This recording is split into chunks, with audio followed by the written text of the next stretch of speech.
반갑습니다. 우리 세계 랩넌트 대회 3강 메시지 오늘 다시 한번 확인을 하도록 할 텐데요. 랩넌트 대회 메시지 잘 정리하고 계십니까? 우리가 말씀 받기 이전에 미리 확인할 부분이 조금 있습니다. 많은 사람들은 자기 인생을 굉장히 좁게 보더라고요. 나라는 틀 안에서, 나라는 한계 안에서 말씀 듣고 신앙생활하고 하나님의 말씀을 나라는 틀 안에서 많이 해석을 하더라고요. 그렇기 때문에 영적인 영세민 수준을 못 넘어서는 경우들이 많이 있습니다. 하나님의 절대 계획이 분명히 있는데 하나님의 절대 계획 속에 있는 내 인생, 하나님의 절대 언약에 담긴 나의 삶, 이런 것보다 당장 내 눈앞에 있는 문제 해결, 당장 내가 필요한 부분들에 대한 응답, 이런 것들만 보게 되면 우리가 중요한 메시지들을 많이 놓치기가 쉽죠. 하나님이 저와 여러분을 향하신 절대 계획이 무엇이겠습니까? 우리를 향하신 절대 언약은 또 무엇이겠습니까? 우리 인생이 흔들리지 않고 바라봐야 될 영적인 목표는 무엇이겠습니까? 하나님이 처음부터 아브라함을 부르실 때 약속하시고 말씀을 하셨죠. 너는 너의 본토 친척 아비 집을 떠나 내가 네게 지시할 땅으로 가라. 그 지시할 땅이 그리스도 여자의 후손을 보내실 땅이었죠. 왜 그 땅으로 갑니까? 그리스도를 기다리며 세상의 모든 사람에게 예수가 그리스도 되심을 증거하는 세계복음화라는 언약 붙잡고 거기서 복음 누리고 전도 운동해라. 그게 하나님이 아브라함을 부르실 때부터 처음 주셨던 절대적인 계획이었죠. 어떤 의미에서는 아브라함뿐만 아니라 그리스도를 통해 구원받을 하나님의 백성 모두에게 동일한 하나님의 절대 계획이잖아요. 창세기 3장으로 말미암아 인간이 완전히 망해버렸습니다. 그때 하나님이 주신 답은 창세기 3장 15절 여자의 후손이었죠. 창세기 6장 네피림 시대 때문에 이 지구가 완전히 저주와 재앙으로 물들어 버렸어요. 그때 하나님이 주신 답은 방주였습니다. 그리스도를 예표하는 창세기 11장에 바벨탑을 세우고 하나님 없는 문화가 인류를 덮어버렸습니다. 영적 문제, 정신 문제가 막 터져 나왔겠죠. 그때 하나님의 답은 그리스도를 깨달은 하나님의 백성 이스라엘을 세우셔서 온 나라와 모든 민족에게 복음을 증거하는 것이었습니다. 그 흐름이 계속 이어지게 되죠. 모세가 이 비밀을 알고 있었어요. 여자의 후손을 보내실 가나안 땅 가야 된다. 그리고 우리는 가나안에서 그리스도를 기다리며 모든 사람들에게 지구상에 현존하고 앞으로 올 모든 세대들에게 그리스도의 비밀을 정말로 말해야 되고 증거해야 된다. 세계복음화라는 하나님의 절대 계획이 모세의 중심을 관통을 했죠. 하나님은 모세를 쓰십니다. 그 흐름이 흐르고 흘러서 어디까지 흘러가죠? 초대교회까지 흘러가게 되죠. 예수님이 십자가에 죽으시고 부활하시고 난 이후에 진짜 예수님이 제자로 삼으신 자들 따로 부르십니다. 진짜 중요한 메시지를 전달하시죠. 그때 어떤 말씀을 주십니까? 마태복음 28장 18절에 20절에 모든 민족을 제자로 삼아 아버지와 아들과 성령의 이름으로 세례를 베풀고 내가 너에게 분부한 모든 것을 가르쳐 지키게 하라. 분명히 모든 민족, 모든 족속이라고 말씀하셨죠. 마가복음에는 다르게도 얘기를 해요. 만민에게 복음을 전파해라. 다시 말하면 모든 민족, 모든 사람, 237 나라 5천 종족 한 명도 빠짐없이 모든 사람이 전부 다 복음 듣게 해라. 그게 예수님의 마지막 메시지였었습니다. 그걸 두고 내 어린 양을 먹여라. 렘넌트 운동해라. 후대에게 복음 운동 지속될 수 있도록 하나님의 말씀과 그 언약을 후대들 가슴 속에 심어라. 이게 하나님의 절대 계획 복음의 흐름이었던 거죠. 그 초대교회 이후에 또 교회가 무너지게 됩니다. 그때 마틴 루터, 칼빈을 통해 하나님은 종교개혁을 일으키시죠. 이 성경을 번역하게 하셔서 누구든지 하나님 말씀 읽고 구원받을 수 있도록 문을 열어주셨어요.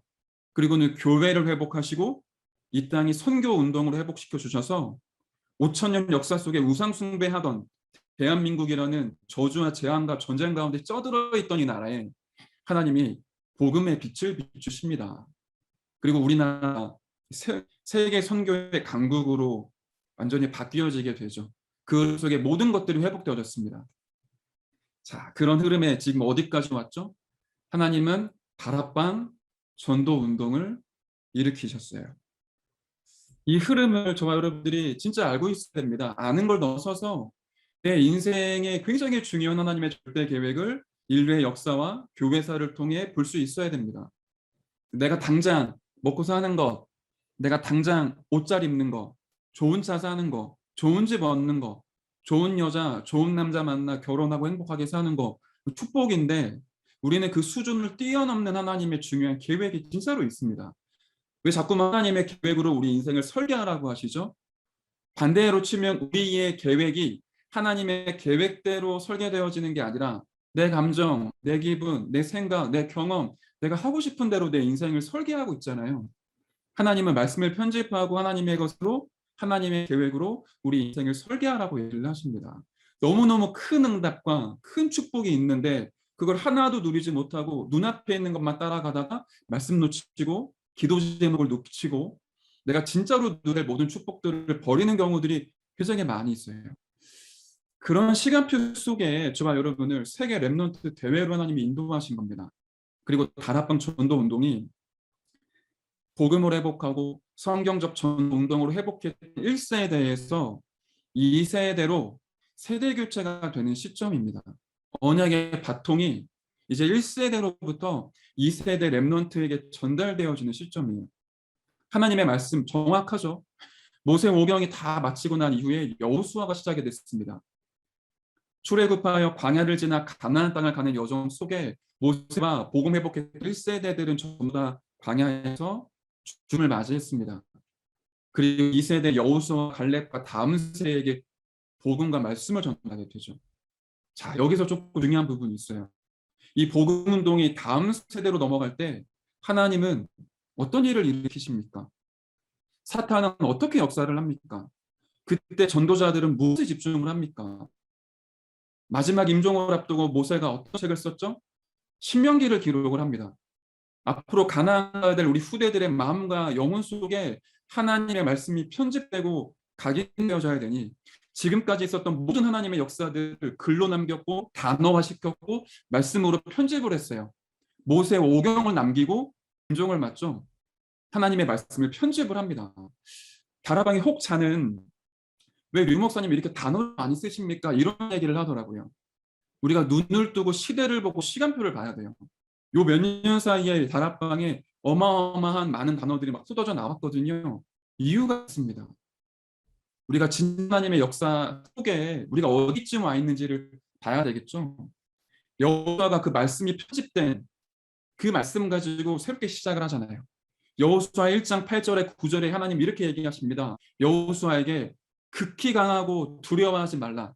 내가 모세와 함께 있던 것처럼 너와 함께 있겠다. 무슨 말이죠? 다락방 1세대 어르신들과 함께 있었던 그 하나님이 우리에게 말씀하십니다. 앞으로 위기도 온다. 3단체가 모든 것 장악을 했다. 교회는 무너질 거다. 저주와 재앙과 심판이 이 땅 가운데 많이 일어날 거다. 그렇지만 두려워하지 말고 극히 강하고 담대하라. 왜 그렇죠? 모세와 함께 있던 것처럼 전도자와 렘넌트와 함께 있던 것처럼 내가 너와 함께 있겠다. 그 얘기를 하시죠. 그러면서 그 뒤에 여호와의 율법을 주야로 묵상하라. 편집된 그 말씀 속에 들어가는 얘기였죠. 여호수아가 세대 교체가 되어질 때 하는 건 이거밖에 없어요. 모세를 통해 하나님이 주셨던 그 말씀 속에 완전히 들어가서 각인시키고 뿌리 내리고 체질화했던 겁니다. 그게 지금 다락방 2세대 저와 여러분에게 너무너무 필요한 시간표예요. 그렇기 때문에 자꾸만 하나님이 전도자를 통해 단어를 지금 정리하고 계시는 거죠. 그 이후에 여호수아 세대가 어딜 가죠? 요단을 건너요.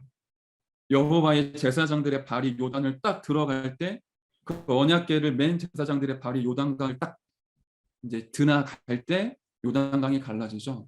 모든 백성이 요단을 건너면서 출애굽의 역사를 다시 한번 체험하고 확인을 하게 됩니다. 그리고 제사장들이 굳게 서 있는 그 발 앞에 있는 돌들, 그 12개를 취해서 기념비를 세워요. 굉장히 의미가 있죠. 하나님은 다락방 전도운동 다음 세대들에게 똑같은 역사를 일으키실 겁니다.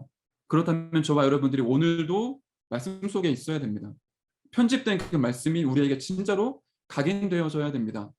기념비적인 언약 무엇이겠습니까? 인류 역사의 흐름, 복음의 흐름, 교회사의 흐름을 보십시오. 사단의 목적은 한 가지밖에 없었어요. 복음을 희미하게 만드는 것, 전도만 하지 못하도록 하는 것, 이 복음 운동이 지속되지 않고 렘넌트들에게 전달되지 않게 하는 것, 그 싸움을 저와 여러분들이 지금 하고 있단 말이죠. 그 다음에 여호수아가 어디로 가죠? 여리고를 들어가죠. 하나님은 말씀하십니다. 여리고를 돌아라. 단순히 도는 게 아니었죠.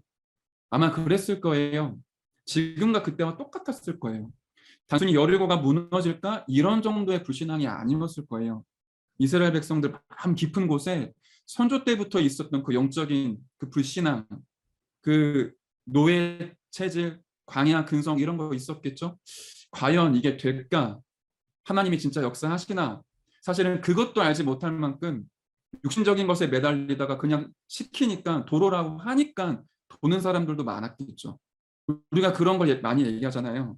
된다, 뭐 안 된다, 안 되어지는 것 같다, 이게 맞다, 이 사람 틀렸다, 뭐 이런 갈등 고민 많지 않습니까? 하나님 없는, 하나님의 절대 주권과 절대 계획과 절대 여정과 전혀 상관없는 그냥 내 눈에 보이는 대로 말하고 행동하고 살아가죠.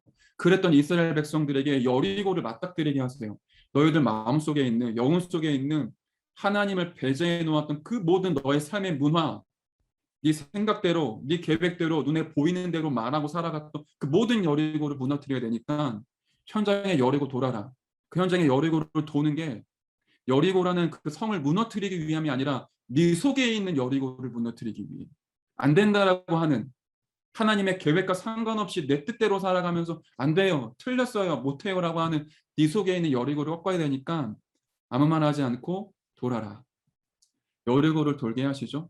이스라엘 백성들이 아무것도 하지 않았어요.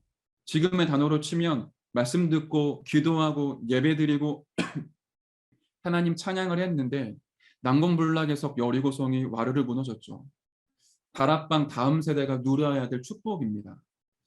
한 가지만 더 우리가 나눌까요? 초대교회가 예수님을 목격했던 12사도와 바울의 이 전도 운동이 마감하고 다음 세대들에게 복음이 전달되는 시점이 있었습니다. 12사도들이 전부 다 순교를 했었죠. 마지막으로 살아있었던 인물이 두 명이라고 해요. 한 명은 사도 요한, 한 명은 사도 바울. 그 사도 바울이 마지막에 쓴 성경 디모데후서, 사도 요한이 마지막에 반모섬에 유배됐을 때 쓴 성경 요한계시록이죠. 그 바울이 쓴 디모데후서 4장에는 마지막으로 전도자가 임종하기 직전에 진짜 제자 중에 제자에게 하나님의 말씀을 쏟아내요. 전도가 되냐 안 되냐 이런 얘기를 많은 사람들이 하는데 바울이 디모데에게는 이렇게 얘기를 합니다. 때를 얻든지 못 얻든지 시간표가 왔든지 안 왔든지 너는 항상 말씀을 전하라. 때가 이르리니 많은 사람들이 자기 귀가 가려워서 자기 사역을 따른 스승들을 많이 만들어낼 거다. 사람 소리에 영향받고 주의 말씀에 귀 기울이지 않고 흔들릴 거다. 그때도 말씀 선포해라.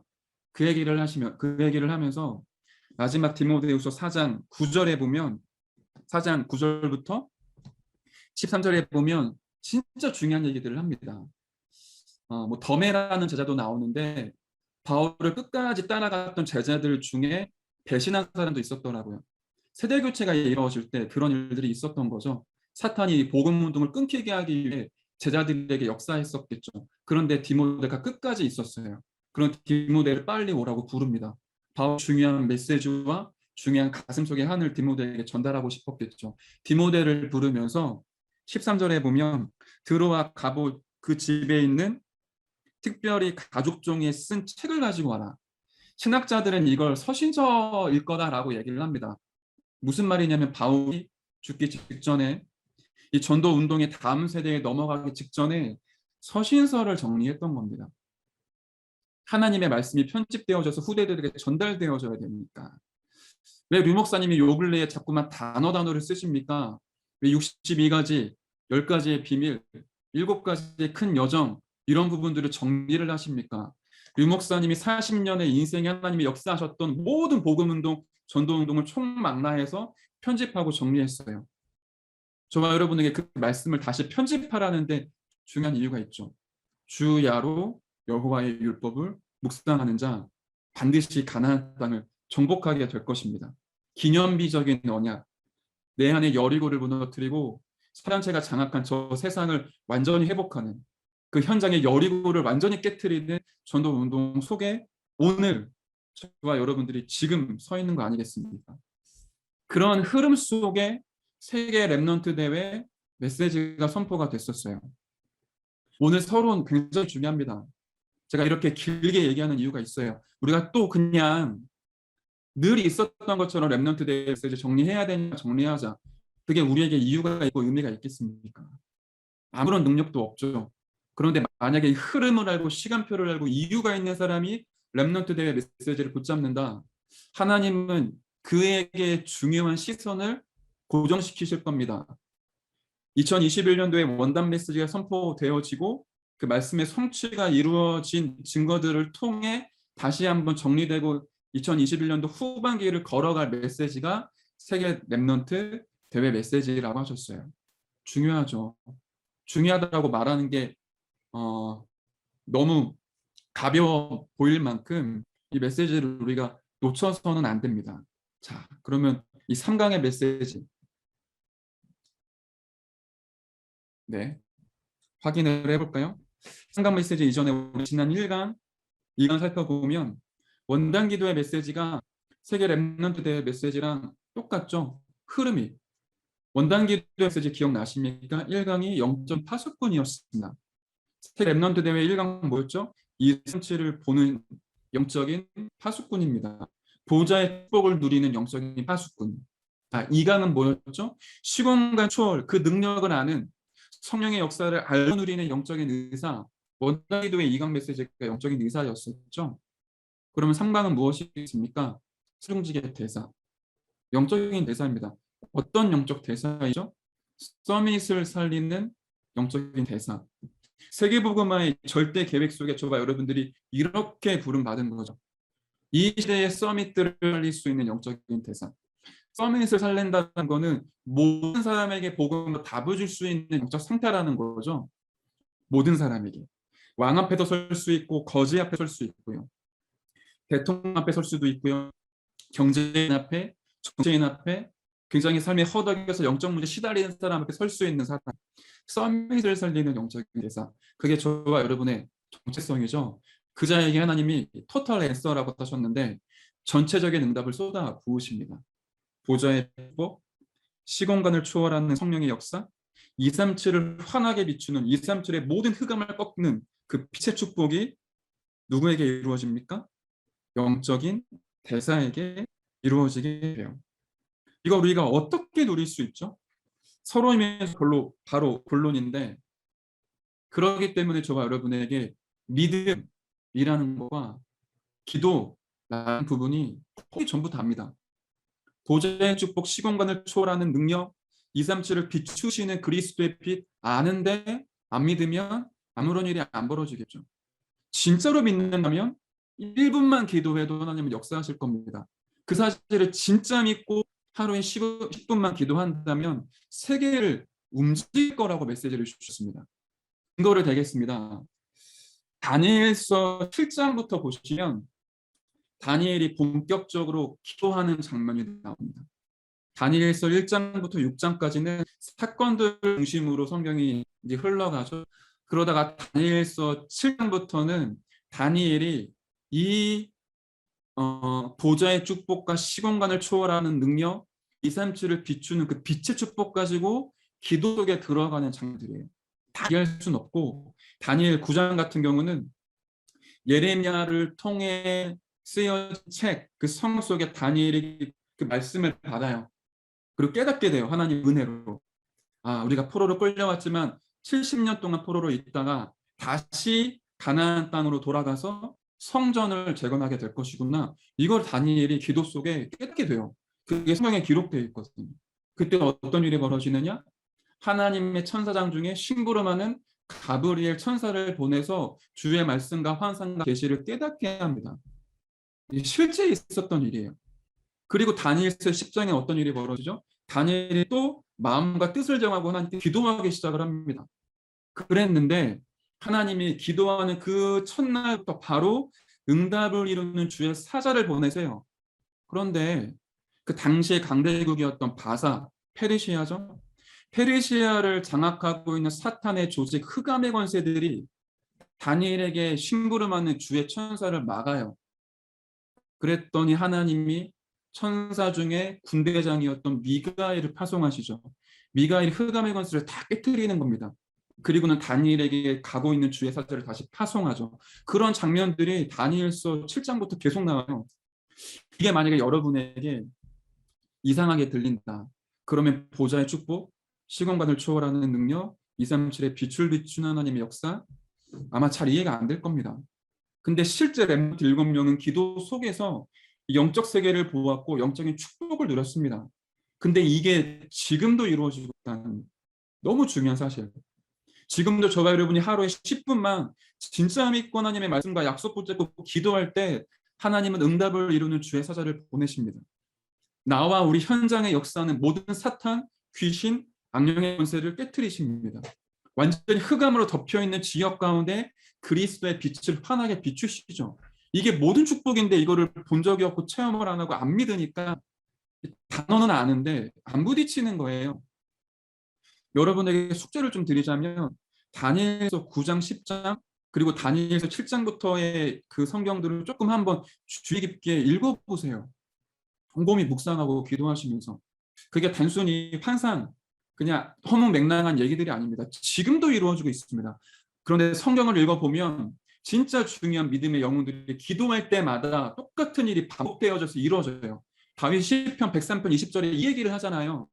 주의 말씀을 이루는 너희 천군 천사 이런 얘기를 하잖아요. 주의 뜻을 이루는 너희 하나님의 사자 천군 천사 이런 얘기를 계속 하잖아요. 지금도 이런 일이 이루어지고 있습니다. 이러한 기도의 비밀을 알았던 다니엘에게 하나님은 지혜와 총명을 부어주시는데 바벨론 땅의 왕이 4번 바뀌어요. 나라가 바벨론에서 페르시아로 바뀔 때까지 다니엘이 생존을 합니다. 역사 속에 그런 인물은 없었어요. 왕이 바뀔 때마다 측근들은 전부 다 숙청되죠. 왕이 4번을 바뀌고 나라가 한 번 뒤집어지는데 다니엘이 안 죽고 왕들 앞에서 심부름을 해요. 그 말은 불신자인데 우상 숭배하는 왕들에게 너무 필요한 인물이었던 거죠. 하나님은 바벨론 땅에 128개의 돌을 움직일 수 있을 만큼 모든 박사와 술객이 뛰어넘는 10배의 지혜를 다니엘에게 완전히 허락하십니다. 완전히 인간의 능력을 초월한 지혜와 총명을 다니엘에게 부어주시죠. 그리고는 서밋에게 답을 줄 수 있을 만큼의 영적인 힘, 지혜, 체력 모든 것들을 다니엘에게 쏟아부으셨어요. 이유가 있죠. 이유가 있습니다. 기도의 사람. 뜻을 정하여 하나님 앞에 하루 3번 생명 걸고 기도했던 다니엘에게 하나님은 모든 축복들을 쏟아 부으십니다. 만약에 저와 여러분이 그 축복을 알고 10분만 기도할 수 있다면 우리는 현장 변화시킬 수 있습니다. 우리의 영적인 상태 치유될 수 있습니다. 10분이라는 게 시간의 개념을 넘어서는 것 같아요. 10분만 기도하면 응답 받는다. 그런 얘기가 아니라는 걸 여러분이 알고 계시죠? 우리가 10분도 기도할 수 없을 만큼 바쁘고 피곤하고 정신없잖아요. 30분, 1시간 기도할 수 있겠습니까? 짧아도 괜찮다. 보좌의 축복을 실제로 누리는 집중의 시간을 네 삶의 원동력으로 삼아라. 그 얘기겠죠. 시간 개념을 넘어서서 진짜 마음과 생각과 영혼을 완전히 다 투자하고 몰입해서 하나님을 향해 보좌의 축복을 누릴 수 있는 그 기도, 그걸 10분만 해도 하나님은 역사하신다 이 얘기 아니겠습니까? 근데 진짜 10분만 아니 진짜 하나님 앞에 기도하는 사람이 10분 기도하겠습니까? 그 10분의 기도가 30분으로 그 30분의 기도가 1시간으로 시간이 가는 줄 모르고 기도 속에 들어가겠죠. 그게 하루에 아침, 밤, 또 중간 삶 속에 회복되어지게 되면 영적인 믿음이 생기겠죠. 그러면 흔들릴 것 같은데 기도 속에 힘을 얻어요. 낙심할 것 같은데 기도를 통해 내 안에 불치고 나를 위해 현장을 비추는 빛을 누리게 되죠. 사람들 말 때문에 너무 어지러운데 시공을 초월하는 주의 성령 앞에 내가 딱 서게 됩니다. 주의 말씀에 내게 임하게 되죠. 그 영적인 믿음이 계속되다 보니까 24라는 기도의 사람으로 바뀌게 돼요. 그러기 때문에 모든 걸 중단하고 하나님의 축복 누릴 영적 대사의 정체성을 누릴 그 10분의 기도 회복하라고 메시지를 주신 거죠. 여호수아가 주야로 주의 말씀을 묵상했던 것처럼 저와 여러분들이 하루에 나를 살리고 현장 살리고 세계를 살릴 그 10분의 기도 오늘부터 다시 한번 시작하시기를 진짜로 권유드립니다. 이게 사실 오늘 메시지의 거의 모든 것이에요. 보좌의 축복, 시공간을 초월하는 성령의 역사, 237을 주시는 그리스도의 빛, 이것 가지고 모든 것을 다 하는 겁니다. 뒤에 메시지들은 간단하게만 확인을 합시다. 역 대사로서 저와 여러분들이 어떤 축복 누려야 되겠냐? 하나님의 말씀, 창세기 41장 38절, 요셉이 이 축복과 은혜를 가지고 있었죠. 바로 그의 신하들에게 이르되 이와 같이 하나님의 영에 감동된 사람을 우리가 어찌 찾을 수 있으리요 하고 불신자가 보고 알 정도로 기도의 축복 누리고 있었다라는 거죠. 다니엘이 이 조서의 왕의 도장에 찍힌 것을 알고도 생명 걸고 기도했다라는 거 아니겠습니까? 자기 집에 들어가서는 윗방으로 올라가 예루살렘을 향한 창문을 열고 전에 하던 대로 하루 3번씩 무릎을 꿇고 기도하며 그의 하나님께 감사하였더라. 이게 이번 주에 저와 여러분이 붙잡을 하나님의 말씀입니다. 세계복음화 속에 있는 저와 여러분이 앞으로 어떻게 행동해야 될까요? 서론입니다. 앞으로 시대를 미리 보고 대비해야 됩니다. 80대가 온다고 하시죠? 참 신기한 건 제가 세상 사람들 또는 뭐 세상의 지식들을 통해 접하는 미래보다 전도자 류목사님을 통해 접하는 미래가 더 많은 것 같아요. 우리가 말씀만 듣는 게 아니라 하나님이 세우신 주의 종 전도자를 통해서 미래를 미리 지금 보고 있죠. 앞으로 탈시대가 올 거다. 지금까지 없었던 일이 벌어진다라는 거 아니겠습니까? 지금까지 있었던 문화 규범, 사회 규범들을 벗어나는 일이 벌어진다라는 거죠. 서밋이 필요 없는, 대통령이 필요 없는, 국가가 필요 없는 시스템이 이루어지게 될 거다. 메타버스 시대가 오고 있죠. 경제 시스템, 지금까지 있었던 돈의 흐름과 경제 시스템을 벗어나는 시대에 온다. 가상화폐, 비트코인 이런 게 온다라는 거죠. 그걸 통해 사람들이 혼란스러워지고 빈부격차 더 심해질 겁니다. 정체성을 잃어버릴 거예요. 적인 문제가 더 많이 생겨나게 되겠죠. 그런 가운데 교회는 위기 시대다. 왜 위기죠? 예수를 말하고 있는데 예수를 믿지 않아요. 복음을 얘기하는 것처럼 보이지만 복음이 오직이 아니에요. 그러니까 답을 줄 수가 없어요. 사람들이 교회를 가는데 그렇지 못하고 치유하지 못합니다. 왜 그렇죠? 예수를 말하지만 예수가 없어요. 복음을 얘기하지만 복음이 없어요. 복음을 말하는데 복음이 오직이 아닙니다. 영적 문제를 치유할 수 없습니다. 영적인 위기를 이길 수 없습니다. 교회가 문을 닫고 교회가 기독교가 기독교라고 폄하받는 시대가 왔고 앞으로 더 올 거예요. 사탄은 3단체를 통해 비대면을 가지고 세상을 장악하고 있는데 교회는 아무것도 못하고 있어요. 부흥이 안 되니까 심리학을 붙잡고 상담원을 붙잡고 교회 강단에서는 복음이 아니라 심리학이 상담학이 줄을 두고 있죠. 교회 안에서는 예배의 축복이 아니라 엔터테인먼트가 들어와서 휘황찬란한 여러 가지 연예 문화들이 교회 안으로 파고들어오고 있어요. 그런 가운데 복음이 희미해지고 상실되고 있죠. 그런 시 속에 전쟁이 벌어진다. 어떤 전쟁입니까? 옛날처럼 사상과 이념 국가 전쟁이 아니라 피 터지는 경제 전쟁이 이루어지게 됩니다. 경제 시스템을 장악하는 자, 세상을 움직이게 되죠. 보이지 않게 종교 전쟁, 영적인 전쟁이 벌어지게 됩니다. 마지막으로 후대들의 마음, 영혼을 빼앗아가는 문화 전쟁이 벌어지게 됩니다. 그래도 우리는 괜찮아요. 우리 후대들은 눈을 뜨면서 유튜브, 인스타그램, 넷플릭스를 통해 사탄이 만들어 놓은 작품에 영향받습니다. 초능력, 외계인, 이러한 여러 가지 문화들에 잠식당하고 그리고 귀신이 아름답게 보여지는 그런 문화 속에 살아가게 되죠. 그리스도가 없어도 사는 게 아무런 문제가 없는 삶으로 살아가게 되겠죠. 그러면서 뒤에는 보이지 않게 명상으로 서밋들을 장악을 하고 있습니다.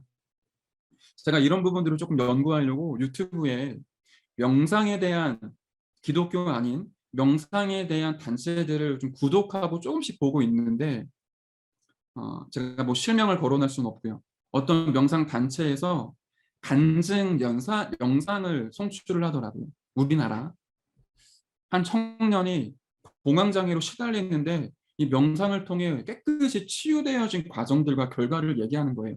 그렇겠죠.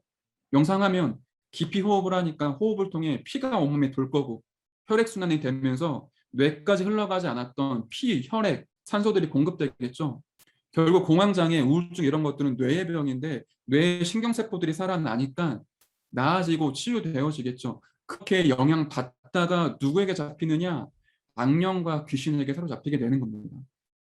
하나님이 기도의 축복을 교회와 믿는 자에게 주셨는데 우리가 못 누리니까 3단체와 사단이 네피림을 가지고 명상을 장악해 버려서요. 명상을 가지고 많은 사람들에게 거짓 치유를 말을 하고 있죠. 그런 시대가 앞으로 온다. 대비해야 됩니다. 그때 우리는 어떤 비밀 가지고 승리해야 되겠습니까? 그게 본론이죠. 보좌의 축복, 시공간을 초월하는 능력, 이산칠의 빛을 비추는 그 빛. 예수님이 이 얘기를 마지막으로 하시고 승천하신 거죠. 오직 성령이 너에게 임하시면 그 보좌의 축복이 하나님의 시공간의 초월, 그 능력이 성령으로 너에게 역사하게 되면 권능을 받아 땅끝까지 증인될 거다. 그 전체적인 응답을 통해 이 시대를 대비하고 이 시대를 살리는 겁니다. 그 응답을 어떻게 누려야 될까요? 그 응답 누릴 시작은 무엇이고 지금 뭘 해야 되고요? 우리가 미래를 위해 무엇을 해야 될까요? 그게 본론입니다. 시작이 뭐죠? 이유를 알아야 합니다. 왜 노예로 끌려갈 수밖에 없는지, 왜 복음을 회복해야 되는지, 왜 복음을 전하지 않으면 안 되는지에 대한 이유를 렘넌트 7명이 진짜로 가지고 있었죠. 초대교회는 생명을 걸 만큼 이 복음이 모든 것이고 오직이고 유일하다는 것에 대한 이유를 알고 있었어요. 우리가 복음의 내용도 알아야 되지만 하나님이 우리에게 허락하신 이 복음의 이유를 깨달아야 됩니다. 왜 나입니까? 왜 다락방입니까? 왜 교회입니까? 왜 복음이고 전도입니까? 여기에 대한 이유를 하나님께 직접 물으시고 하나님의 성령을 통해 말씀으로 깨달아줘야 돼요. 안다고 되는 건 아니겠죠. 이유를 말하라고 하면 말을 할 수 있겠죠. 근데 그 정도가 아니라 이게 내 마음속에 진짜여야 되겠죠.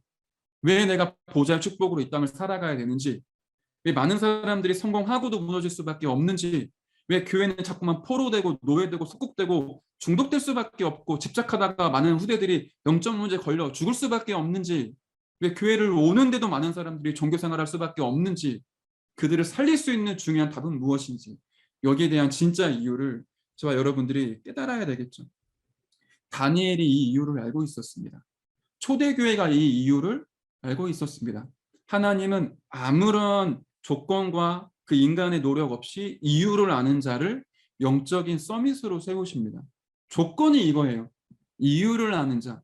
하나님은 그를 영적인 서밋으로 세우셔서 그의 능력, 기질, 성격, 뭐 그의 경제 이런 것과 전혀 상관없이 그 영적 서밋을 통해 이 땅의 사람들과 서밋들에게 답을 주죠.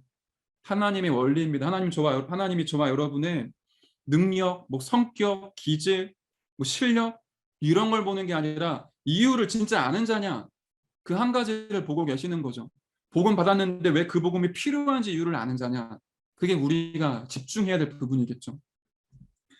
우리 청년이 현장에서 이 축복을 누리고 있어요. 저와 함께 다락방하는 친구인데 자기 회사의 어떤 대상자들을 두고 기도하다가 전도해야겠다라는 마음이 들어서 본격적으로 기도를 하더라고요. 디데이를 정한 날 전도하러 갔는데 어떤 일 때문에 그 대상자를 못 만났어요. 실망할 수 있겠죠. 그날에 점심시간에 식사하러 식당에 갔더니 옛날에 대학교 때 알던 동문들이 그 식당에서 밥을 먹고 있네. 아, 하나님이 여기에 중요한 계획이 있나 보다. 그 동문과 얘기를 하다 보니까 그 테크노밸리 안에 자기가 대학 때 함께 공부했었던 친구들과 선후배들이 있다는 걸 깨닫게 됐어요. 알게 됐어요. 그때부터 그 사람들에게 복음 증거하기 위해 대상자 리스트에 그 사람들을 기록을 한 거죠. 그러다가 진짜 하나님의 시간표가 오니까 꼭 복음을 들어야 될 사람 만나게 된 겁니다. 디데이를 정했어요. 비대면 시대이고 코로나로 위험하지만 카페에서는 시간 제약이 있고 정확한 복음 증거하기 어려우니까 어렵지만 우리 집으로 초대를 해야겠다. 4인 이하니까 그 친구를 집으로 초대해서 같이 밥을 먹고 얘기를 하다가 복음을 증거했어요. 이 친구가 교회를 다닌 친구인데 복음은 새까맣게 모르는 거라.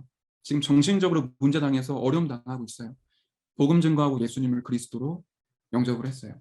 제가 그런 기도 제목을 줬습니다. 한 사람이 아니다. 그 한 사람을 통해 가문, 가족 전체 살리게 된다. 그게 2, 3주를 비추는 빛의 축복이죠. 한 사람을 통해 그리스도를 깨닫게 되고 영접하게 되면 보좌의 축복이 임하고 시공간을 초월하는 능력이 임하게 되면 현장의 모든 열이고 무너뜨려지게 될 수 있죠. 우리가 한 사람인 것 같지만 그 한 사람에게 답을 주게 되는 것. 그게 우리가 응답을 누릴 중요한 시작이죠. 자, 그래서 이유를 알아야 됩니다. 복음에 대한 이유, 전도에 대한 이유. 그리고 나면 오늘 지금 우리는 뭘 누려야 됩니까? 그게 7대 여정이에요. 학업을 이렇게 하라고 하시죠. 말을 바꿔볼까요? 여러분 직장생활 어떻게 하고 계십니까? 7대 여정을 하라는 거 아니겠습니까?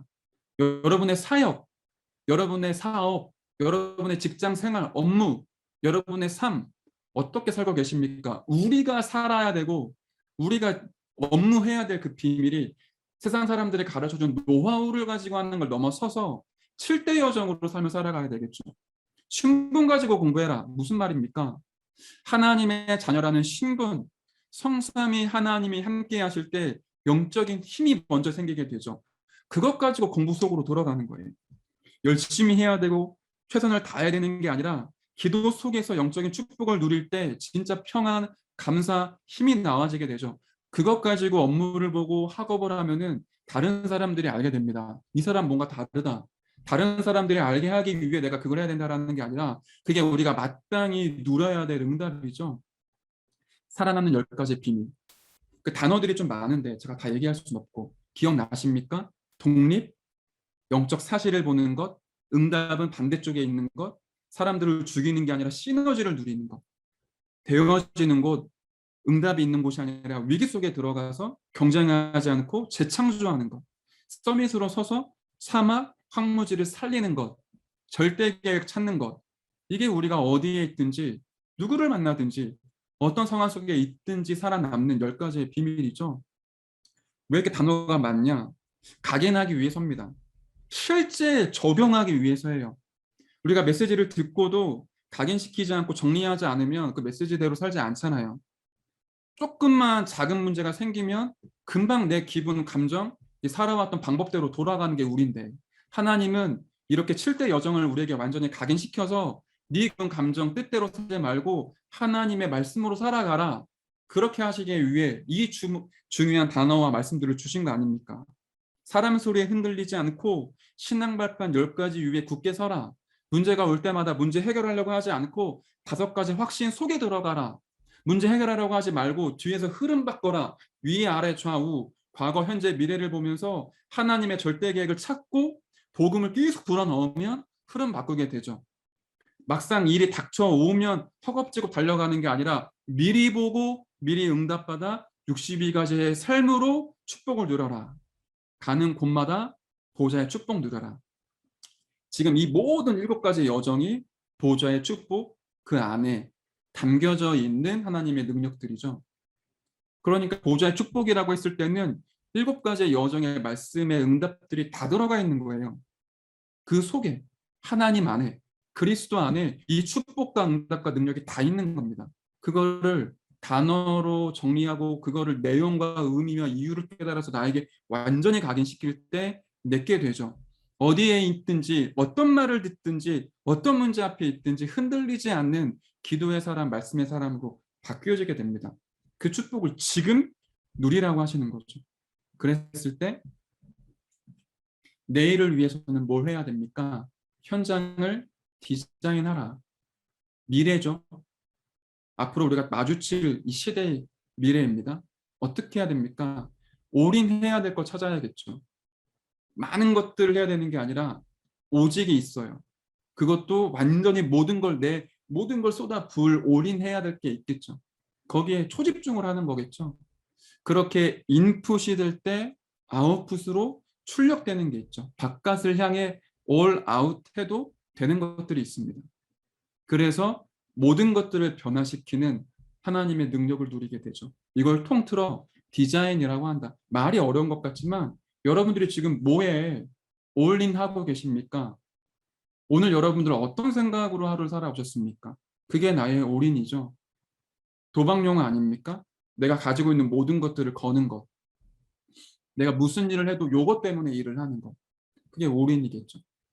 근데 올인해야 될 것을 찾는 게 중요하지 않습니까? 그렇게 될 때 하나님은 올 아웃하게 하시고 올 체인지하게 하시죠. 이러한 모든 축복들을 우리가 어떻게 누릴 수 있을까요? 세 가지입니다. 증거를 붙잡고 증인으로 서서 증거할 작품 만들어라. 다시 얘기해 볼까요? 어떻게 이 전체적인 모든 응답들을 실제로 누릴 수 있습니까? 증거 붙잡고 증인으로 서서 증거할 작품을 만들어라. 우리는 가르치는 자, 선생, 말쟁이, 보험회사 직원이 아닙니다. 하나님은 저와 여러분에게 확실한 증거를 주셨죠. 그게 오늘 성경 본문이었어요. 여호와의 영에 감동된 것, 생명 걸고 기도에 시간 놓치지 않는 축복, 그걸 우리가 증거로 오늘 붙잡아야 되겠죠. 하루 10분 기도하는 그게 세계를 바꿀 수 있습니다. 그렇게 증거를 붙잡을 때 하나님이 증인으로 세우시죠. 뭐에 대한 증인이냐? 그리스도 삼중직에 대한 증인이죠. 다른 말로 그리스도의 대사입니다. 예수 그리스도는 지금 보좌 우편에 앉아 계시죠.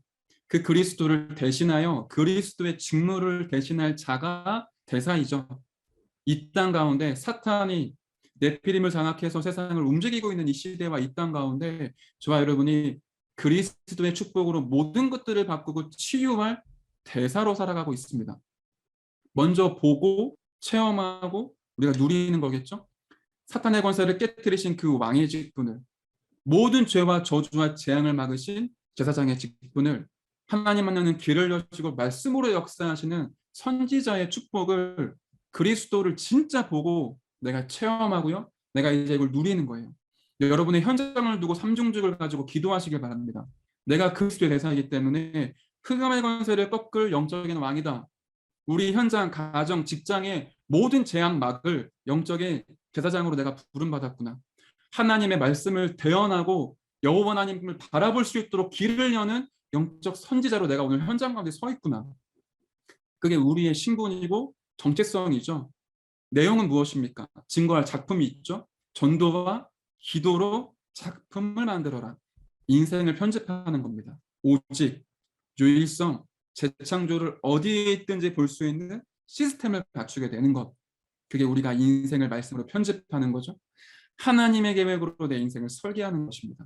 하나님이 나와 함께 하시고 만남과 우리와 함께 하시고 모든 것 가운데 함께 하시는데 이걸 작품으로 만들어내라. 그리고 현장을 보고 디자인을 하는데 어디까지 갑니까? 모든 나라, all nations. 여기까지 가는 겁니다. 다시 정리를 해볼까요? 증거 있습니다. 성삼위 하나님의 비밀을 누리는 기도, 여호와의 영에 감동된 그 축복, 렘넌트 7명과 초대교회 전도자들이 누렸던 그 증거를 오늘 나의 증거로 붙잡는 거죠. 그때 나는 그리스도의 삼중직의 대사로 서게 됩니다.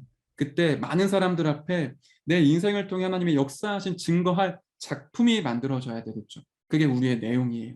우리의 인생이 말씀으로 편집된 건 작품으로 남게 됩니다. 증거가 생기게 되는 거죠. 하나님의 계획으로 설계되어질 때 하나님이 진짜 우리 인생 가운데 역사하시고 함께 하시는 그 축복이 눈에 보여질 만큼 작품으로 남겨지게 되죠.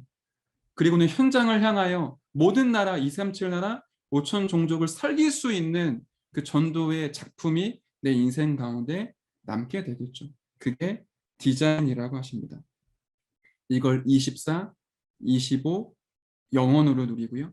이걸 완전히 각인하고 뿌리내리고 체질하는 것. 그게 지금의 시간표에 저와 여러분이 가장 집중할 부분입니다. 자, 말씀을 다시 한번 마무리합시다. 다락방 2세대로 저와 여러분들이 성장해 왔고요. 1세대를 통해 어떻게 이 복음을 보존하고 이 복음으로 사람을 살려내고 전도 운동을 진짜로 해왔는지를 목도해 왔습니다. 이제 그 본 것을 증거로 붙잡고 언약의 바통을 쥐고 뛸 시간표입니다. 그래서 여호와의 말씀에 집중하고요. 그 말씀을 진짜로 편집하고요. 내 계획이 아닌 하나님의 계획으로 모든 걸 다시 새롭게 설계하고 우리의 현장을 하나님의 능력으로 디자인하는 이 축복 속에 들어가시길 바랍니다.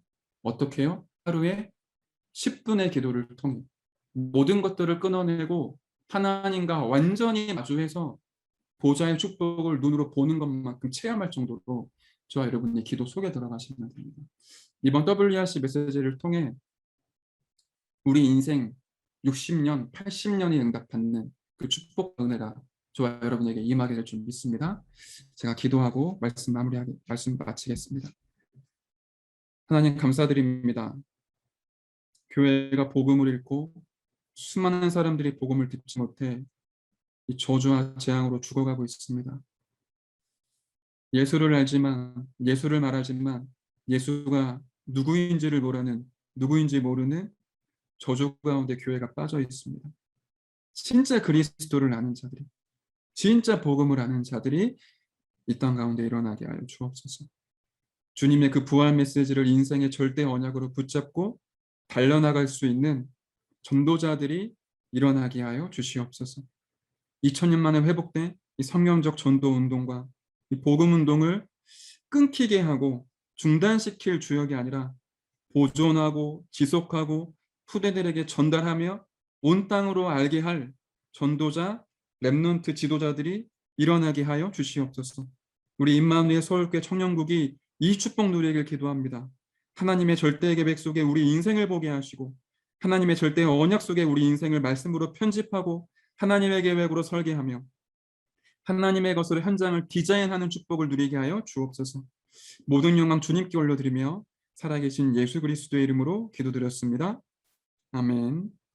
지금 좀 전에 선교사님 영상은요, 저희 풀 버전, 지금 이거는 저희가 한 40분 만나는 가운데 6분 정도로 축약을 했고, 풀 버전은 오늘 저녁에 저희가 또 편집해서 나왔던 내용들을 풀 버전 영상을 올릴 테니 함께 시청해 주시면서 일본을 놓고 또 함께 기도하는 시간 가졌으면 좋겠습니다. 오늘 광고는 한 가지밖에 없는데요. 대청 두기고 자료팀의 오프라인 모임이 내일 주일 아침에 9시 30분에 교회 4층 서밋홀에서 있습니다. 신청해 주신 11분께는 다 개별 연락을 드렸고요. 이거 관련해서 특별한 사정이 있어서 혹시 못 오시거나 특별 도움을 드려야 되는 분들은 저에게 연락을 주시면 제가 도움을 드리도록 하겠습니다. 내일 꼭 참석 부탁드리겠습니다. 이상으로 광고는 마치고 전도사님 나오셔서 헌금기도와 주기도문으로 청년국 예배를 마치도록 하겠습니다. 네, 청년국 광고는 아니지만 여러분께 알려드려야 될 소식이 있다면 2021년 9월 달부터는 임마누엘 서울교회 전교인 전도 캠프가 시작이 됩니다. 그리고 9월 달에 30일 집중 4차가 시작이 됩니다. 여와 여러분들이 중요한 시간표로 함께 동참을 해주시길 부탁드리겠고요. 이 하반기에 전도 캠프의 청년국이 같이 움직일 거라는 것 미리 말씀을 드리겠습니다. 40일 집중을 통해 다시 한번 힘을 얻고 비대면 시대 때 어떻게 전도운동할 것인지를 찾는 귀중한 은혜가 저와 여러분에게 있을 줄 믿습니다. 네, 제가 헌금기도와 우리 주기도문으로 마치도록 합시다. 하나님 감사드립니다. 렘넌트 운동의 이유를 아는 자들이, 복음 운동의 이유를 아는 자들이, 전도 운동에 대한 가슴 가진 자들이 주님 앞에 예물 드렸습니다. 이 예물이 쓰여지는 곳곳마다 237 치유 서밋 운동을 통해 세보고마가 이루어지게 하여 주옵소서. 저 중동에는 전쟁과 저 일본에는 여러 가지 재앙이 끊이지 않고 전 세계 237 나라가 많은 저주와 재앙 속에 죽어가고 있습니다. 모든 나라의 사람들이 복음 듣는 그날까지 우리의 걸음이 멈추지 않기를 진심으로 기도합니다. 이 일에 우리가 다 할 수 없기 때문에 주님께 예물 드렸사오니 이 예물을 통해 하나님이 진짜로 원하시는 저도 운동 세계복음화가 이루어지게 하여 주옵소서. 특별히 예물 드리고 함께 기도하는 청년들의 모든 가정과 산업과 그들의 모든 사역과 삶 위에 하나님의 나라가 임하게 하시고 빛의 경제가 회복되어지게 하시며 참된 중직자의 축복을 누리는 청년들이 되게 하여 주옵소서. 감사를 드리며 살아계신 예수 그리스도의 이름으로 기도드렸습니다. 아멘. 하늘에 계신 우리 아버지여, 이름이 거룩히 여김을 받으시오며 나라에 임하옵시며 뜻이 하늘에서 이루어진 것 같이 땅에서도 이루어지이다. 오늘날 우리에게 일용할 양식을 주옵시고 우리가 우리에게 죄진 자를 사하여 준 것 같이 우리의 죄를 사하여 주옵시고 우리를 시험에 들게 하지 마옵시며 다만 악에서 구하옵소서. 대개 나라와 권세와 영광이 아버지께 영원히 있사옵나이다. 아멘.